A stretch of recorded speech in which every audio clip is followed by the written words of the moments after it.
విజయవాడ పాత ప్రభుత్వాసుపత్రి వద్ద ఉద్రిక్తత చోటు చేసుకుంది. వైద్యుల నిర్లక్ష్యంతో తమ బిడ్డ చనిపోయాడని హాస్పిటల్ గేట్స్ ధ్వంసం చేశారు. మాకు న్యాయం చేయాలి అంటే ఆందోళన చేపట్టారు.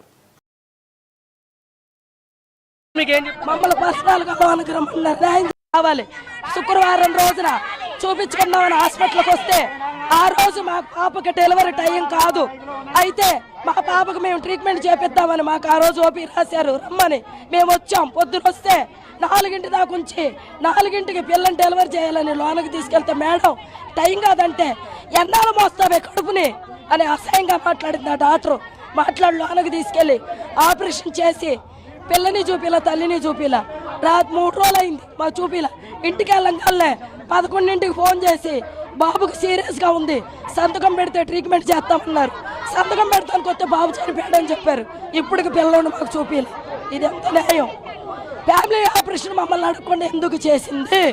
బాబు చనిపోయాడు, ఫ్యామిలీ ఆపరేషన్ సంతకాలు లేవు, మాకు చెప్పలా ఏ రకంగా చేసింది.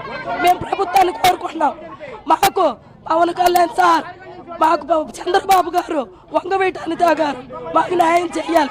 ఈ ప్రభుత్వం మేము అదే కోరుకుంటున్నాం.